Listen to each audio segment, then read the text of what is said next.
তো আমরা তোমাদেরকে ওই হোমওয়ার্কের বিষয়ে যে কথাটা বলছিলাম, আমি প্রতিদিন যেটা পড়াই সেটা বাসায় প্র্যাকটিস করবে, বাসায় প্র্যাকটিস করে ওইটাই হোমওয়ার্ক। কথা বুঝতে পারছো?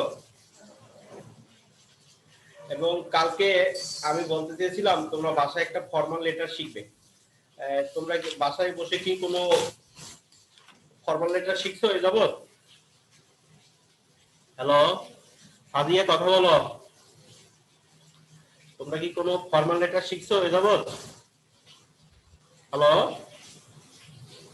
জি স্যার। তো আজকে আমাদের শিডিউল অনুসারে, লেকচার প্ল্যান অনুসারে তোমাদেরকে একটা প্যারাগ্রাফ দিব আমি। তোমরা প্যারাগ্রাফটা শিখবে, খাতা লিখে রাখো সবাই। এটা তোমাদের 2021 সালের পরীক্ষার জন্য ইম্পর্টেন্ট হবে, বুঝতে পারছো? তোমাদের 2021 সালের পরীক্ষার জন্য এটা ইম্পর্টেন্ট। জি স্যার। সেটা হচ্ছে আ স্ট্রিট অ্যাক্সিডেন্ট। প্যারাগ্রাফের নাম হচ্ছে আ স্ট্রিট অ্যাক্সিডেন্ট।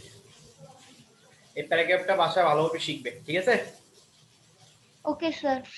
এই সবাইকে বলছি আমি, আ স্ট্রিট অ্যাক্সিডেন্ট প্যারাগ্রাফটা সবাই বাসায় শিখবে।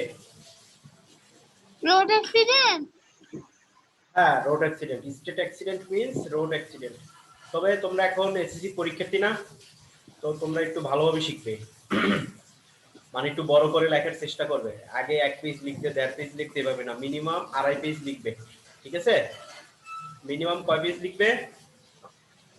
2.5 পেজ, মিনিমাম 2.5 পেজ লিখবে, ওকে? তাবাসসুম, তুমি কথা শুনতেছো? তাবাসসুম, দীপানিতা, কথা শোনা যাচ্ছে? প্যারাগ্রাফ কোনটা বলছি, নাম বলছি কি প্যারাগ্রাফের? Road accident. হ্যাঁ, রোড অ্যাক্সিডেন্ট প্যারাগ্রাফটা আজকে ভালোভাবে শিখবে। আমি কালকে জিজ্ঞেস করব, কথা জিজ্ঞেস করব। স্যার হ্যাঁ বল। স্ট্রিট অ্যাক্সিডেন্ট হবে নাকি রোড অ্যাক্সিডেন্ট হবে? তোমরা ছোটবেলায় রোড অ্যাক্সিডেন্ট পড়ে আসছো তাই না, কিন্তু পরীক্ষায় স্ট্রিট অ্যাক্সিডেন্ট আসবে। স্ট্রিট অ্যাক্সিডেন্ট যা, রোড অ্যাক্সিডেন্ট তা, ওকে? একই জিনিস। হ্যাঁ।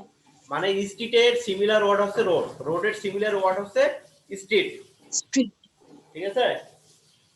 জি স্যার। তো এটা একটু ভালো, এখন গতানুগতিক ভাবে লিখবে না। আগে 9 10 এ থাকতে 1 পেজ লিখতা, 1.5 পেজ লিখতে, এভাবে লিখবা না, মিনিমাম 2.5 পেজ লিখবা, এবং লেখাগুলো যাতে সুন্দর হয়, সেন্টেন্স ভুল না হয়। তাহলে 10 এর ভিতরে 8 পাবে, 8 8.5 9 দেওয়া হয়। ক্লিয়ার? আর যদি ওইভাবে লিখো তাহলে তো নাম্বার একবার কম পাবে, তাহলে 3 সেট করে নাম্বার পাবা। বুঝতে পারছো? লেখার উপরে তোমার নাম্বারটা ভেরি করবে, ডিপেন্ড করবে। এখন গতকালকে আমি তোমাদেরকে একটা ফর্মাল লেটার পড়া দিতে চেয়েছিলাম, কিন্তু আমাদের তো নেটওয়ার্ক প্রবলেমের কারণে লাইন চলে গিয়েছিল। এখন তোমরা একটা ফর্মাল লেটার শিখবা, flood affected people of your area, application to the DC of your district for relief, মানে application for relief, application for relief. এটা খাতায় লিখে রাখো, সবাই খাতায় লিখে রাখো, application for relief. লিখতেছো? Shiyab Ahmed লিখো, দীপান্বিতা লিখো, তারপরে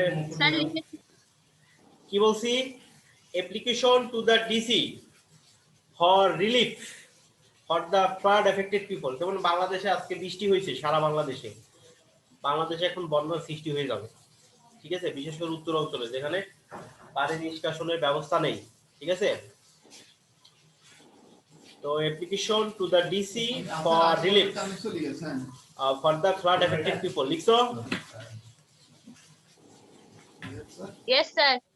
তাহলে এই দুইটা জিনিস খুব ভালোভাবে মুখস্থ করবা। এখন সামনে পরীক্ষা দিবা তোমরা, ক্লাস এসএসসি পরীক্ষার্থী, তোমরা একটা লেভেলে চলে আসছো, একটা লেভেলে চলে আসছো, তো লেখার মানটাকে একটু উন্নত করবা, কাটাছিটা করা যাবে না, লেখাগুলো একটু সুন্দর হতে হবে, ওকে? যাই হোক, পড়াটা আমি আগে দিয়ে নিলাম, কারণ পরে আবার সময় পাবো না, নেটওয়ার্কে সমস্যা করতে পারে। এখন আমি সরাসরি তোমাদেরকে গ্রামার টপিকসে চলে যাই। আজকে আমাদের লেকচার প্ল্যান অনুসারে কোশ্চেন 3 পড়াবো। কোশ্চেন 3, আচ্ছা তোমরা কি জানো কোশ্চেন 3 তে কি থাকে তোমাদের ইংলিশ সেকেন্ড পার্টে? Hello hello Yes, sir. তোমাদের কোশ্চেন 3 তে কোন আইটেমটা থাকে তোমরা কি জানো সবাই? কোশ্চেন 3 তে কোন আইটেমটি থাকে তোমরা কি জানো? Sir, right form of verbs না থাকে নাকি টেবল? এতদিন লেখাপড়া করতেছো এখনো ঠিকভাবে জানো না যে কোশ্চেন 3 নম্বরে কি থাকে? এতদিন যাবত লেখাপড়া করতেছো এটাকে থাকে। টেবল থাকে মানে Table. ম্যাচিং করতে হবে টেবলটা তোমাকে ম্যাচিং করতে হবে ঠিক আছে হ্যাঁ। তো এইটা তোমরা এখনো Yes, জানো sir. না এসএসসি পরীক্ষা দিবা এটা এখনো জানো না কি অবস্থা একজন জানলে হবে তোমরা পরীক্ষা দিবা 70-80 জন পরীক্ষার্থী তোমরা ক্যান্ডিডেট জানো মাত্র একজনে আমাদের কিছু পরীক্ষার্থী আছে তারা সরাসরি লাইভ ক্লাস করে না ভিডিও যেগুলো আপলোড করি ওইগুলো করে ক্লাস এরকম অনেক আছে আমাদের কথা বুঝতে পারছো স্টুডেন্ট আচ্ছা যাই হোক তো 3 নাম্বার কোশ্চেন প্যাটার্নে 3 তোমাদের সব সময় একটা টেবল থাকবে এটা ম্যাচিং করতে হবে টেবলটাকে ম্যাচিং করে একটা মিনিংফুল সেন্টেন্স রেডি করতে হবে তো এগুলো কারা খুব ভালো পারে যাদের টেন্স সম্পর্কে ভালো ধারণা আছে ঠিক আছে রাইট ফর্ম অফ ভার্ব সম্পর্কে ভালো ধারণা আছে সেন্টেন্স সম্পর্কে যাদের ভালো ধারণা আছে যাদের এই তিনটা ধারণা থাকবে তারা এই টেবলটা ইজিলি মেক করতে পারবে টেন্সের ধারণা থাকতে হবে রাইট ফর্ম অফ ভার্বের ধারণা থাকতে হবে এবং সেন্টেন্স সম্পর্কে ধারণা থাকতে হবে ওকে তো যাই হোক আমি তোমাদেরকে এখন যে টপিকস গুলো পড়াচ্ছি এটা মনোযোগ সহকারে বলো এবং টেকনিক গুলো শিখেছি মনোযোগ সহকারে দেখো ওকে ঢাকা বোর্ড 2020 সবার সামনে কি আছে Dhaka board 2020 hello Dhaka board 2020 সবার কাছে আছে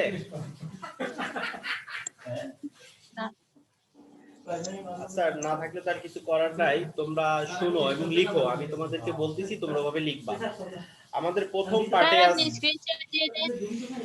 জি আচ্ছা তোমাদের Screenshot করে দেন। আচ্ছা শুনো তোমাদের জন্য কতগুলো এই 9 এর পরেই তো কি উনি তোমাদের ওই কতগুলো শীট রেডি করছিল না হ্যালো হ্যালো Yes, sir. তোমাদেরকে ওই 9 এর যে পড়াইতো উনি কতগুলো শীট রেডি করে ওখান থেকে পড়াইতো না হ্যালো ওখানে কি বোর্ড ওখানে কি বোর্ড কোশ্চেন 2020 ছিল বোর্ড কোশ্চেন গুলো 2020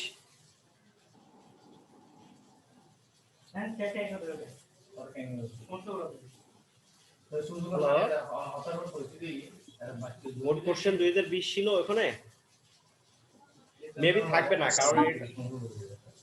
না কারণ এটা তো এবছর আসছে তোমার এবছর মার্চের দিকে আসছে এটা তো আমি বলতেছি তোমরা লিখো ইন্ডিপেন্ডেন্স প্রথম পার্টে হচ্ছে আমাদের ইন্ডিপেন্ডেন্স টেবলের প্রথম অংশ হচ্ছে ইন্ডিপেন্ডেন্স দ্বিতীয় অংশ হচ্ছে নো নেশন 3 নাম্বার লাইনটা হচ্ছে our war of liberation people from all works of life মানে বিভিন্ন শ্রেণীর মানুষ দে মাঝখানে রোতে আছে আমাদের ওয়েন্ট টুক প্লেস বি ক্যান এসিপ জয়েন্ট স্যার তারপর তৃতীয় নাম্বার চতুর্থ নম্বরে কি আছে চতুর্থ নাম্বার আছে দে চতুর্থ নম্বরে people from all works of life লিখতেছে সবাই people of all works of life তাহলে আমি আবার বলতেছি এক নাম্বার রোতে মানে প্রথম সারিতে আছে ইন্ডিপেন্ডেন্স লিখছো তারপরে জি 2 নম্বরে আছে নো নেশন তোমরা লিখে ফেলো লিখতে 1 মিনিট লাগবে নো নেশন তারপরে 3 নাম্বারটা লিখো আওয়ার ওয়ার অফ লিবারেশন মানে আমাদের মুক্তিযুদ্ধ তারপর 4 নাম্বার হচ্ছে people for all works of life মানে বিভিন্ন শ্রেণীর মানুষ লিখছো তারপরে 5 নম্বরে হচ্ছে দে 5 নম্বরে হচ্ছে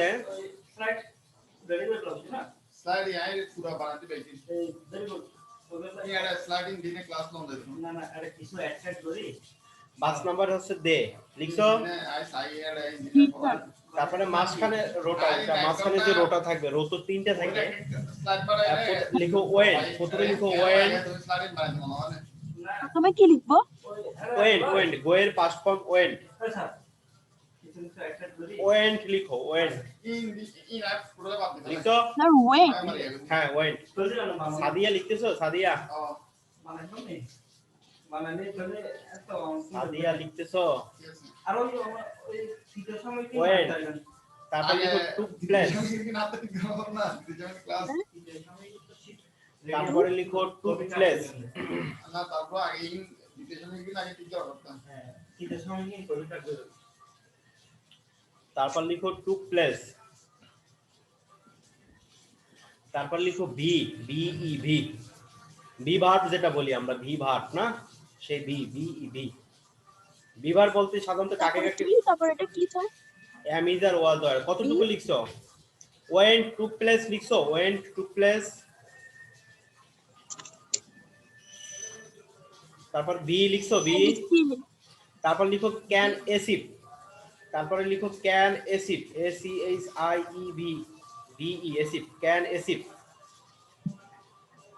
ক্যান স্যার ক্যান এসিভ মানে অর্জন করতে পারা ক্যান এসিভ ক্যান এসিভ এসিভ বানটা কি রকম sir A C H I A C H I E V achieve কমলো না তোমরা পরীক্ষার্থী এখনো বানানো পারো না achieve A C H I E V E achieve লিখছো এখানে আমি লিখে দিচ্ছি এই যে লিখে দিচ্ছি achieve A C H I E V E achieve দেখে নাও ক্যান এসিভ তারপর লিখো জয়েন্ট ম্যাডামদেরকে এখানে আমি বেড়া নিয়ে যান না তো জয়েন্ট লিখো তারপরে আমার নিজেরাই দেখতে হইতেছি না বাবা জয়েন্ট লিখছো যে জয়েন্ট জয়েন্ট বানানটা এরকম J O I N E D joint লিখছো সবাই এসিভ জয়েন্ট লিখছো जी सर ওকে তারপরে 3 নাম্বার সারিটা দেখো the war to the battlefield to save the country the war to the battlefield to save the country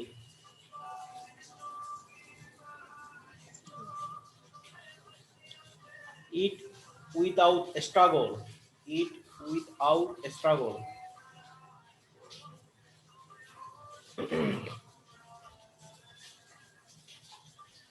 তিন নাম্বার সারিতে লিখছো প্রথমে হবে দা ওয়ার লিখো দা ওয়ার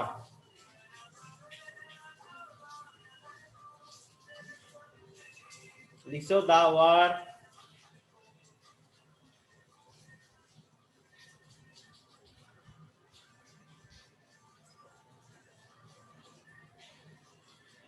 তাবাসসুম লিখছো जी सर তারপর লিখো to the battlefield to the save the country 2 number হচ্ছে to the battlefield to the save the country to the battlefield to save the country লিখছো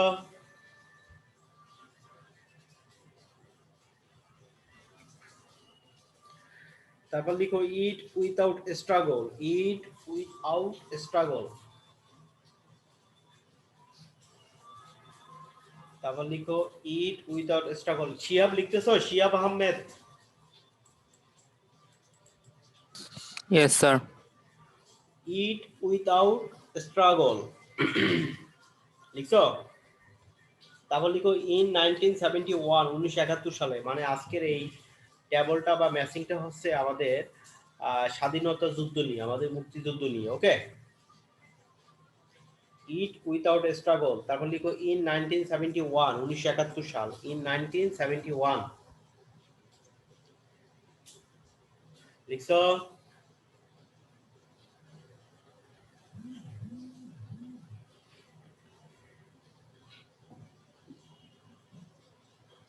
তারপর লিখো the birth right of a nation, একটা জাতির জন্মগত অধিকার। The birth right of a nation, একটা জাতির জন্মগত অধিকার। The birth right of a nation, একটি জাতির জন্মগত অধিকার।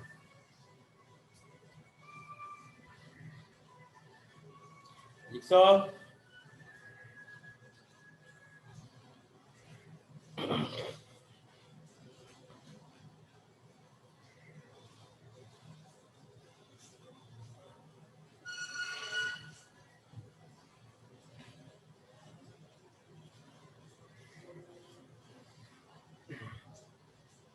লিখছো? Yes, sir, লিখছি। তাহলে আমি এখন টেবলটা ম্যাচিং করি, তোমরা আমার সাথে সাথে লিখে ফেলো বা তোমরা ওখানে ইন্ডিকেট করে রাখো যে কোনটার সাথে কোনটা হবে। ইন্ডিপেন্ডেন্স, ইন্ডিপেন্ডেন্সের সাথে হবে ইজ হবে। ইন্ডিপেন্ডেন্স ইজ, যেহেতু আমাদের ওখানে বি ছিল তাহলে বি ভার্ব মানে অ্যামিজার ওয়াজ ওয়ার, তাহলে হবে এখানে independence is the birth right of a nation, একটি জাতির জন্মগত অধিকার। আবার বলতেছি, যারা ভালো স্টুডেন্ট তারা কিন্তু টিচারদের বলার সাথে সাথে লিখে ফেলে। Independence is the birth right of a nation, একটি জাতির জন্মগত অধিকার। স্বাধীনতা হচ্ছে একটি জাতির জন্মগত অধিকার। এতটুকু বুঝতে পারছো?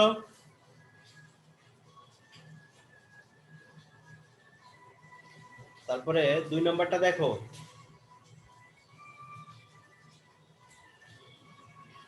নো নেশন,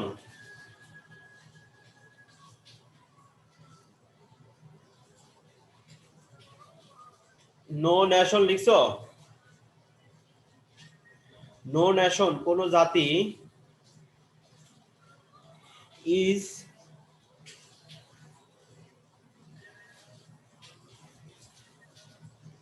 আবার বলতেছি, নো নেশন কোন জাতি ক্যান অ্যাচিভ, এটা অর্জন করতে পারে উইথাউট স্ট্রাগল, সংগ্রাম ছাড়া, স্বাধীনতা ছাড়া কোন জাতি এটা অর্জন করতে পারে না। No nation can achieve it without struggle, কোন জাতি এটা সংগ্রাম ছাড়া অর্জন করতে পারে না। কোনটি? স্বাধীনতা। ওকে। আওয়ার ওয়ার অফ লিবারেশন, আমাদের স্বাধীনতা যুদ্ধ। আওয়ার ওয়ার অফ লিবারেশন, আমাদের স্বাধীনতা যুদ্ধ। টুক প্লেস, টুক প্লেস মানে সংগঠিত হয়েছিল। টুক প্লেস মানে সংগঠিত হয়েছিল ইন 1971, 1971 সালে। ইন 1971 মানে কি? 1971 সালে। People from all works of life মানে বিভিন্ন শ্রেণীর মানুষ। People from all works of life মানে বিভিন্ন শ্রেণীর মানুষ জয়েন্ট, যোগদান করেছিল দা ওয়ার, এই মুক্তিযুদ্ধে। মানে আমাদের যে মুক্তিযুদ্ধটা হয়েছিল সেখানে বিভিন্ন শ্রেণীর মানুষ যোগদান করেছিল। দে ওয়েন্ট, তারা গিয়েছিল to the battle field to save the country, তারা যুদ্ধের ময়দানে গিয়েছিল দেশকে রক্ষা করতে। They went to the battle field, তারা যুদ্ধের ময়দানে গিয়েছিল। They went to the battle field মানে কি? তারা যুদ্ধের ময়দানে গিয়েছিল টু সেভ দ্য কান্ট্রি, দেশকে রক্ষা করতে। টু সেভ দ্য কান্ট্রি মানে কি? দেশকে রক্ষা করতে। টু সেভ দ্য কান্ট্রি মানে কি? দেশকে রক্ষা করতে। তোমরা কি ইন্ডিকেট করে রাখছো সবাই? হ্যালো, Yes, sir, শুনছি। পারবে এখন নিচ থেকে পারবে এটা সলভ করতে? ওয়ালিদ, এই লেট করে আসছে কেন? ওয়ালিদ, ওয়ালিদকে বলতেছি তুমি লেট করে আসছে কেন? নামাজ পড়তেছিলাম। তাবাসসুম, তুমি কি এটা এখন বুঝতে পারছো? পারবে একা? জি তাবাসসুম, স্যার। ওকে ঠিক আছে। তাহলে আমি এটা ঢাকা বোর্ড 2020 শেষ হলো, তোমরা মেবি কেউ কালেক্ট করো না? তবে 2020 সালের কোশ্চেন থেকে কিন্তু তোমাদের পরীক্ষা আসবে, তোমরা তো কালেক্ট করোনি এখনো। স্যার আপনি ছবিগুলো গ্রুপে তুলে পাঠিয়ে দিবেন। গ্রুপে? হ্যাঁ, তাহলে সবাই দেখতে পারবে, যারা ক্লাস করেছে তারাও পাবে, যারা করেনি তারাও পাবে। তাহলে ঠিক আছে, আমি তোমাদেরকে গ্রুপে দিয়ে দিব, তোমরা গ্রুপ থেকে দেখে নিও। তারপরে Okay, sir. ঢাকা বোর্ড 2019 দেখো, ঢাকা বোর্ড 2019, ঢাকা বোর্ড 2019। এই হোয়াটসঅ্যাপ গ্রুপে কি আমাদের এসএসসি আছে? ওকে, Dhaka board 2000, Yes, sir. Dhaka board 2000. এটা তো তোমাদের কাছে থাকার কথা, অবশ্যই তো থাকবে এটা। আছে স্যার। ঠিক আছে, ঢাকা বোর্ড 2019 বের করো, এটা অবশ্যই তোমাদের কাছে থাকবে। আর ঢাকা বোর্ড 2019 এর 3 নাম্বার কোশ্চেনটা দেখো। এই সাদিয়া, এতক্ষণ কোথায় ছিলা?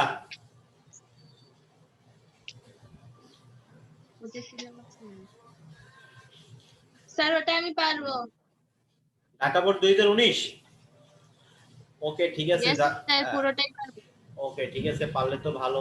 আমি একবার পড়িয়ে দিচ্ছি, তোমরা যারা পারো না বা পড়োনি এখনো তারা দেখে নাও।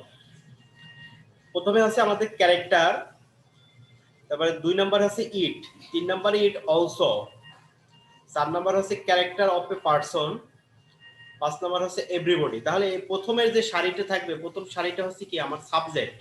প্রথম সারি বা কলামে যেটা থাকবে এটা কি আমার সাবজেক্ট। নাউন বা প্রোনাউনের সমন্বয়ে গঠিত হয়, তোমরা জানো সবাই। সাবজেক্ট গঠিত হয় কিসের সমন্বয়ে? নাউন অথবা প্রোনাউনের সমন্বয়ে। মাঝখানে যে আমার রোটা থাকবে সেটা হচ্ছে ভার্ব, সেটা হচ্ছে কি verb, is, heads, means, is regarded. তারপরে 3 নাম্বার যে রোটা থাকবে সেটা হচ্ছে একটা সেন্টেন্সের অবজেক্ট অথবা এক্সটেনশন, একটি সেন্টেন্সের অবজেক্ট অথবা এক্সটেনশন, ঠিক আছে? সেটা হচ্ছে একটি সেন্টেন্সের অবজেক্ট অথবা extension.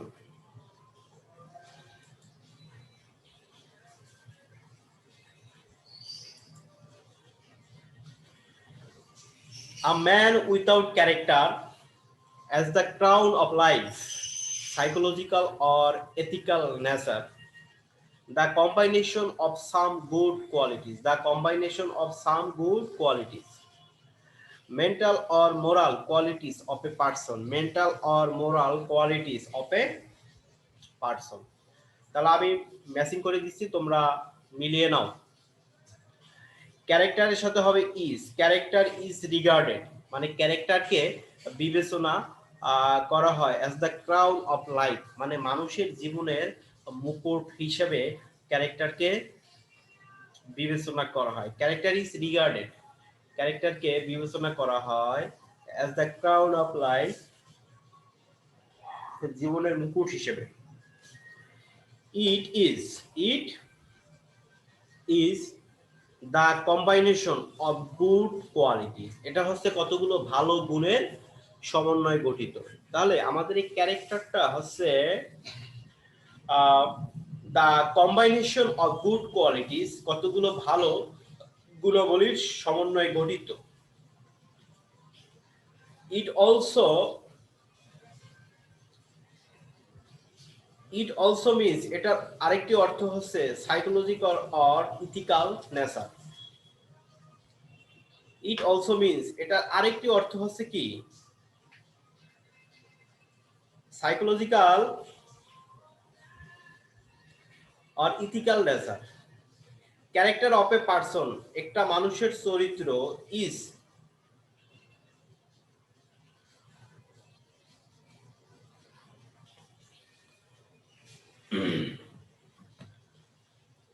Character of a person, একটা মানুষের চরিত্র is the combination of good qualities,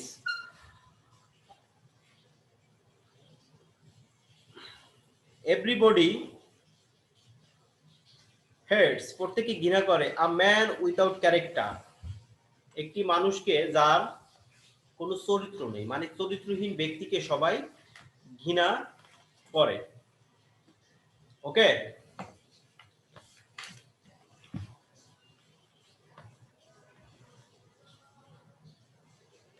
আমি আরেকবার বলে দিচ্ছি, শুনো সবাই। ক্যারেক্টার ইজ, ক্যারেক্টারকে আমরা অথবা ক্যারেক্টার ইজ রিগার্ডেড এটা বললেও হবে। ক্যারেক্টার ইজ রিগার্ডেড, ক্যারেক্টারকে বিবেচনা করা হয় as the crown of life, জীবনের মুকুট হিসেবে। ওকে, তারপরে হচ্ছে ইট মিনস, এটার অর্থ হলো সাইকোলজিক্যাল অর ইথিক্যাল নেচার, মানে মনস্তান্ত্রিক অথবা এটা দিতে পারো, অথবা it is mental or moral qualities of a person, একটা ব্যক্তির মানসিক এবং নৈতিক যে গুণাবলী সেটা, এটার সাথে ম্যাচিং করলে হবে। ইট অলসো মিনস, এটার অর্থ আরো দাঁড়ায় psychological or ethical nature, psychological or ethical nature মানে মনস্তান্ত্রিক এবং মানুষের নৈতিকতা বিষয়ক যে প্রকৃতি আছে মানুষের ভিতরে, সেটার অর্থ দাঁড়ায়। ক্যারেক্টার অফ এ পারসন, একজন ব্যক্তির চরিত্র ইজ দ্য কম্বাইনেশন মিল অফ গুড কোয়ালিটিস, ভালো চরিত্রের। তাহলে ক্যারেক্টার অফ এ পারসন, একটা ব্যক্তির চরিত্র is the combination of some good qualities, কতগুলো ভালো গুণাবলী। এভরিবডি হেটস, প্রত্যেকে ঘৃণা করে কাকে? আ ম্যান উইদাউট ক্যারেক্টার, মানে যে লোকটার চরিত্র নেই, চরিত্রহীন লোককে সবাই ঘৃণা করে। ম্যাচিং করে ফেলছো? দীপানিতা, তাবাসসুম, জি স্যার। হয়ে গেছে? Okay good. ইয়েস স্যার, আমার হয়েছে অনেক। তারপরে ঢাকা বোর্ড 2017 বের করো, ঢাকা বোর্ড 2017, এটাও তো তোমাদের কাছে থাকবে মেবি। আচ্ছা স্যার। ওকে ঠিক আছে, আমি আচ্ছা আমাকে একটু কেউ পরে শোনাতে পারবা নিচ থেকে, কেউ পারো কিনা? দীপানিতা, তাবাসসুম বা ওয়ালিদ, আফতাব, কেউ পারবে? কি করব স্যার? এটা ম্যাচিং করে শোনাও, ম্যাচিং করে শোনাও। আঙ্কেল বেশি তো কমছে না 3 নাম্বারটা পারবে? অবস্থা ঢাকা বোর্ড Yes, 2, sir, পারবো। হ্যাঁ বলো, ঢাকা বোর্ড 2017। পানি রাস্তা বাড়ি কমছে পানি যাবে কিছু এইখানে করতে গিয়ে পানি এখানে কমস্ত কিছু তো হবে কিছু না এখানে পানি উঠে না তো বুঝছা তারপরও মোটামুটি পানি টুকটাক থাকে বলছি স্যার। হ্যাঁ বলো। রুরাল পিপল, প্রথমে আছে রুরাল পিপল, আর কি হবে? Rural people R Yes, sir. Rural people are mostly illiterate. এখানে আর কেন হয়েছে বলো তো আমাকে, আর কেন হয়েছে এখানে? বি আছে না, বি ভিতরে অ্যামিজার ওয়াজার ভার্বটা থাকে, ঠিক আছে। আর রুরাল পিপল মানে Yes. গ্রাম্য জনগণ, এখানে রুরাল পিপল এটা কি সিঙ্গুলার না প্লুরাল? প্লুরাল না, অবশ্যই প্লুরাল, এই কারণে আর হবে। ওকে, Yes, sir. তারপরটা বলো। Bangladesh is a land of village. Bangladesh is a land of village, বাংলাদেশের পরে ইজ হবে কারণ বাংলাদেশ একটা সিঙ্গুলার, এই ওয়ার্ডটা হচ্ছে কি সিঙ্গুলার না। তারপরেরটা বলো, our villages. Our villages are underdeveloped, though they are the heart of the country. হ্যাঁ, our villages are under developed, মানে আমাদের গ্রামগুলো হচ্ছে অনুন্নত, আন্ডার ডেভেলপড মানে অনুন্নত। আওয়ার ভিলেজেস, আমাদের গ্রামগুলো, তাহলে এটা যেহেতু প্লুরাল আমাকে ভার্ব অবশ্যই এখানে আর ইউজ করতে হবে, মানে প্লুরাল নিয়ে আসতে হবে না। তাহলে our villages are under developed, আমাদের গ্রামগুলো হচ্ছে অনুন্নত। যদিও they are the heart of the country, তারা হচ্ছে একটি দেশের অন্তর, তারা হচ্ছে কি একটি দেশের অন্তর। ওকে, বা হৃদয়, হার্ট। তারপরটা বলো, rural development. Rural development means the development of the villages. Rural development is the development of the villages, গ্রাম্য উন্নতি হচ্ছে কি গ্রামগুলোর উন্নতি। হ্যাঁ, তারপরে বলো, so prosperity of the country. So prosperity of the country depends on the welfare of the villages. হ্যাঁ, so prosperity of the country মানে একটা দেশের উন্নতি নির্ভর করবে কিসের উপর? Depends on the welfare of the village, মানে গ্রামের উন্নতির উপরই একটি দেশের উন্নতি নির্ভর করবে। ওকে, এটা কিন্তু ইজি একবারে। সাদিয়া, তুমি কি খুঁজে পেয়েছো ঢাকা বোর্ড 2017? সাদিয়াকে বলছি, সাদিয়াকে বলছি, তুমি কি এটা খুঁজে পেয়েছো ঢাকা বোর্ড 2017?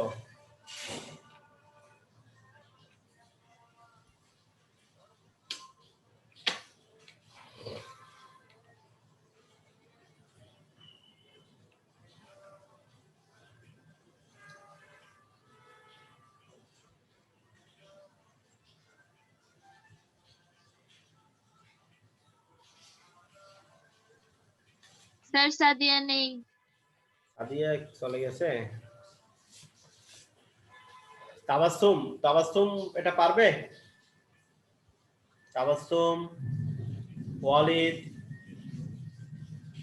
তাবাসসুম ওয়ালিদ পারবে? ওয়ালিদ জি স্যার পারবো। বলো তো তাবাসসুম পরে শোনো তো। Dhaka board 2017 3 number.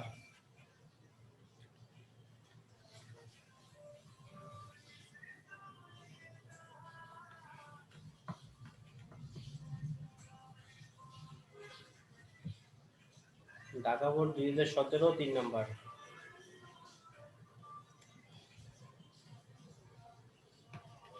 বলো, স্টার্ট করো।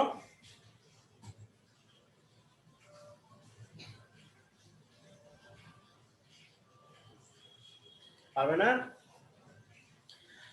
তো তোমরা শোনো, আমি আরেকবার বলে দিচ্ছি, শোনো ভালোভাবে। আর ঢাকা বোর্ড 2017 3 নাম্বারটা রুরাল পিপল, রুরাল পিপলের সাথে হবে আর, কারণ পিপলটা হচ্ছে প্লুরাল, আমাকে ভার্ব প্লুরাল ইউজ করতে হবে। রুরাল পিপল আর মোস্টলি ইলিটারেট, গ্রাম্য মানুষগুলো হচ্ছে অধিকাংশ অশিক্ষিত। ইলিটারেট মানে অশিক্ষিত, মানে অক্ষর জ্ঞান জানে না, নাম দস্তগাত জানে না, এদেরকে বলা হয় ইলিটারেট, অশিক্ষিত বা অজ্ঞ। অশিক্ষিতটা একটু খারাপ শোনাতে, অজ্ঞ বলবা। Bangladesh is a land of village, Bangladesh হচ্ছে একটি গ্রাম নির্ভর দেশ। Bangladesh is a land of village. Okay, our villages are our villages are under developed, আমাদের গ্রামগুলো হচ্ছে অনুন্নত, যদিও they are the heart of the country, একটি দেশের হৃদয় বা অন্তর। Rural development means the development of the village, রুরাল ডেভেলপমেন্ট বলতে বুঝবে একটি গ্রামের উন্নতিটিকে। So prosperity of the country, একটি দেশের উন্নয়ন ডিপেন্ডস অন, নির্ভর করে, the welfare of the village, গ্রামের উন্নতির উপর। তাহলে একটি দেশের উন্নতি নির্ভর করবে কিসের উপরে? একটি দেশের সেই গ্রামগুলোর উন্নতির উপর। গ্রামগুলো আগে উন্নতি করতে হবে, তাহলে দেশটা অটোমেটিকলি উন্নত হবে। ওকে, কিন্তু আমাদের সরকার তো সেটা বুঝে না। আমাদের দেশের সরকার, রাষ্ট্রপ্রধান যারা আছে তারা বুঝে এটা? এটা বুঝে তো এই অবস্থায় তো না দেশের। লোকদের কাছে হাল মুখস্থ। এটা বইতে দিছে, আমরা পড়তেছি। ওকে, তো তোমরা সবাই ভালো থাকবে, সুস্থ থাকবে। নেক্সট টাইম অন্য একটি টপিকস নিয়ে আলোচনা করব। তো তোমাদেরকে আবার বলতেছি, তোমরা বাসায় অবশ্যই প্যারাগ্রাফ স্টেট অ্যাক্সিডেন্টটা শিখবে, মেমোরাইজ করবে, এবং একটি ফর্মাল লেটার শিখবে। Application to the DC for relief, মানে ত্রাণের জন্য ডিসির কাছে আবেদন। For the flood affected people, মানে বন্যার্তদের জন্য। Okay, thank you very much to all, সবাই ভালো থাকবে, আল্লাহ হাফেজ।